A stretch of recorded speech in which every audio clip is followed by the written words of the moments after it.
Nah, tips dong Kak untuk menjadi wanita independen. Nah teman-teman, dari kemarin tuh banyak banget yang nanyain ini ke aku, dan sekarang aku mau sharing-sharing sama teman-teman. Assalamualaikum warahmatullahi wabarakatuh. Nama aku Zahra Masafida, aku biasa dipanggil Zahra. Sebelum kita sharing-sharing mengenai independent woman, jangan lupa untuk klik tombol subscribe, like, and share video ini. Nah teman-teman, sebelum kita ke tips-tips nih, kita harus tahu nih apa sih itu wanita independen. Nah nih, jadi wanita independen itu adalah wanita yang memiliki karakteristik wanita yang mandiri, kemudian disiplin, dan juga dia senang melakukan apapun sendirian. Tapi bukan berarti dia tidak membutuhkan bantuan orang lain. Nah teman-teman, tips yang pertama untuk menjadi wanita independen yaitu kita harus memiliki kepercayaan diri, juga kita mencintai diri sendiri. Maksudnya gimana sih Kak? Nah kita itu penting banget ya teman-teman, mengetahui kemampuan kita dan kelemahan kita, dan kita bisa mengukur itu. Nah kita juga bisa melihat nih kekuatan dan kekurangan kita, entah itu secara fisik ataupun non fisik. Jadi kita bisa membatasi dan kita bisa tahu diri nih ketika kita akan melakukan suatu hal gitu kan. Nah terus kenapa kita harus mengetahui diri kita, kelemahan dan kebaikan kita, kelemahan dan kelebihan kita, karena untuk apa?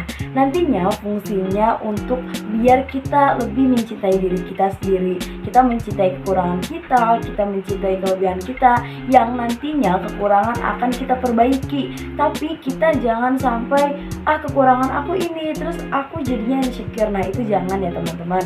Nah terus yang kedua, belajar untuk mengelola emosi. Nah ini penting banget nih teman-teman, karena apa? Perempuan itu identik banget kan menggunakan perasaannya dalam setiap hal gitu kan. Entah itu kita senang, entah itu kita sedih, entah itu kita emosi, ataupun kita lagi bad mood. Nah perempuan itu harus dihati-hatikan. Bagaimana sih menjadi wanita independen? Kan kita sama-sama punya perasaan gitu.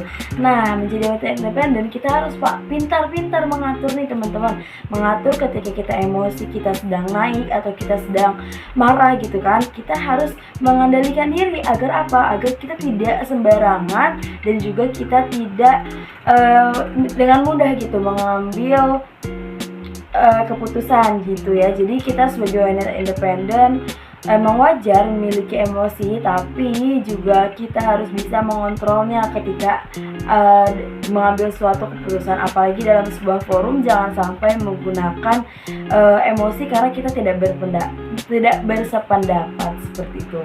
Nah yang ketiga itu kita harus belajar mengelola keuangan kita. Penting banget juga nih untuk wanita-wanita yang ingin menjadi wanita independen gitu ya.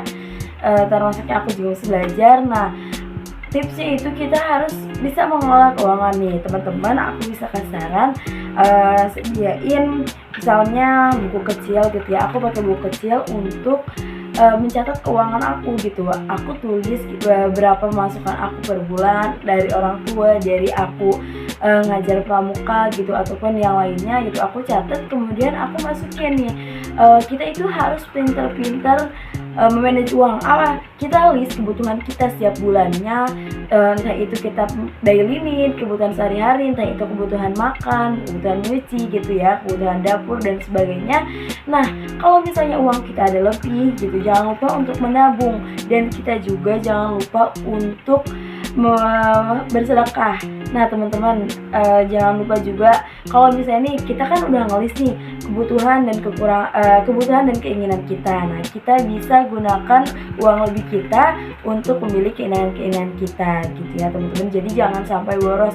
Ini penting banget karena sebagai seorang perempuan kita juga harus bisa hemat dalam mengelola uang gitu, teman-teman. Yang keempat, aku tegasin nih, jangan takut pakai tanda seru.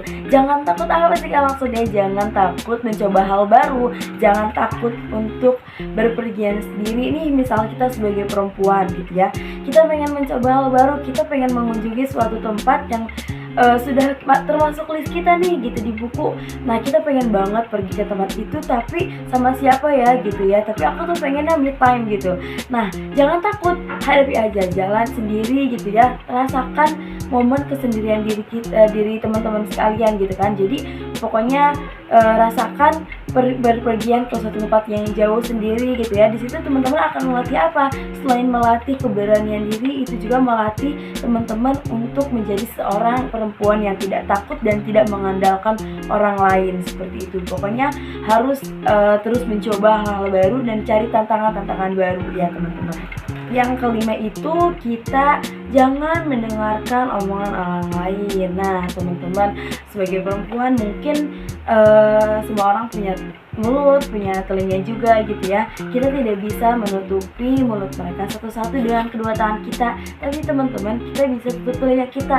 Nah tapi teman-teman, sebelumnya masukan-masukan atau omongan-omongan dari teman-teman kita atau dari orang lain gitu ya, itu bisa kita ambil atau bisa kita terima. Untuk apa sih gitu Kak? Nah kalau misalnya itu benar, berarti kita bisa evaluasi diri kita. Kalau misalnya emang itu salah, ya udah biarkan saja itu angin lalu yang hanya lewat gitu kan. Karena apa teman-teman, kalau misalnya ada yang ngomongin kita, pikir aja kayak gini, emang dia berperan penting gitu dalam prestasi kita gitu kan.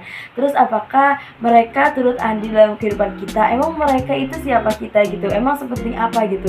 Justru mereka yang mengomongi kita, itu mereka peduli sama kita karena mereka memperhatikan gerak-gerik kita kayak gitu ya teman-teman.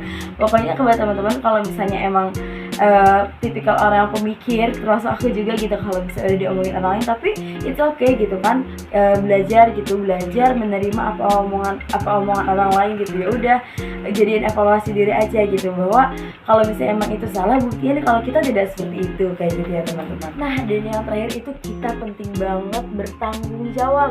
Nah wanita independen itu sangat penting untuk pertanggungjawabannya. Karena apa? Tidak hanya untuk orang lain, kita harus bertanggung jawab atas diri kita sendiri. Karena apa? Kita apapun yang kita lakukan pasti mengambil sebuah resiko, entah itu resiko baik, entah itu resiko buruk. Kita harus terima itu kayak gitu teman-teman. Jadi pokoknya buat teman-teman semuanya, itu 6 tips dari aku, semoga bisa bermanfaat buat teman-teman yang mau sharing-sharing. Boleh di kolom komentar, nanti kita sharing-sharing lagi seperti ini. Terima kasih teman-teman, semoga bermanfaat. Assalamualaikum warahmatullahi wabarakatuh.